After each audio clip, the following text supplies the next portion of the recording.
Hello, this is Jamie from randomizeuser.com with a roundup of some of the smaller games currently in development that you should know about.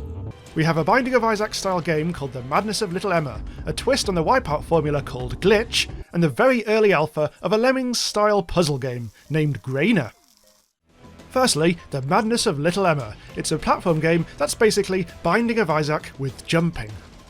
Just as in the game that inspired it, the rooms are laid out differently every time. There are boss fights at the end of each map, over 150 weird power-up items to collect, bombs, hearts, and treasure chests.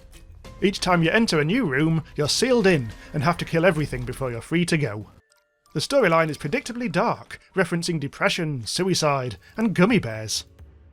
Okay, I found the jumping to be a bit unwieldy, and felt the game lacks the claustrophobic bullet hell that it really needs. It feels like it needs larger enemies, or smaller rooms.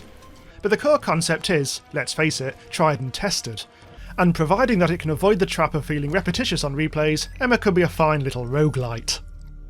The game is still a couple of months off completion, with a planned release date of December 2015. This is the current dev building you're seeing, but there's a freely available demo that's a few months old that's available from their site.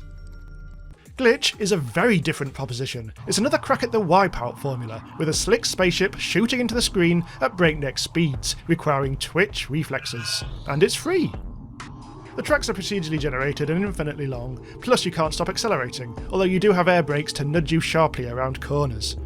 It's still early in development, but it already has 1 or 2 player modes, local and online, and there's an intriguing invasion mechanism, where other players can jump into your game and steal the rewards you get for passing checkpoints. There's not much variety to the tracks at the moment. You'll see the same few segments over and over again, but that'll improve as the game keeps on being developed. The main barrier to enjoyment at the moment is how unforgiving the track edges are. If you so much as graze the edge, the game halts and you watch yourself fall off. Even if you're trying a sweet Mario Kart shortcut across a sharp corner, you're dead. Also, some of the white beams of death that are attacking the track can seem unfair at times, but you get better at dodging them with practice.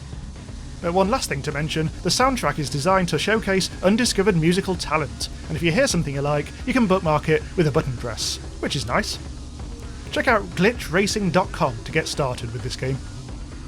Finally today, a look at a promising little lemming sandbox called Graina. This very early alpha is playable in your browser. It only contains 5 easy levels right now, but promises some intriguing puzzles in future. It's Lemmings, in the sense that a bunch of people fall out of an entrance, walk around mindlessly, and you have to apply skills to bring them home. But instead of assigning skills to people directly, you have to manipulate the landscape by hoovering up piles of material, then spitting them out elsewhere. The material can either be solid or liquid, each one reacting differently, so, water makes people swim and nullifies lava, and sand piles up to form platforms, and plugs up little holes. The fun comes from finding ways in which the materials in the environment combine to produce new results. Remove some sand and you might find it was blocking a tap, spurting out infinite water, for instance. The current demo only has very simple puzzles and lacks polish, but the moving around of materials is clever, and I can imagine when you have a lot of different materials on hand, things will become quite taxing. The Graina Alpha can be played at multiplexgames.com. And okay, thanks for watching this Alpha Suit Roundup. Let me know if you find it useful, and hopefully I'll do more of these roundups in future, alongside the regular 1 game per video type. So subscribe to Randomise User if you want to be the first to hear about the latest games in development, and plenty of other stuff too. So, see you next time.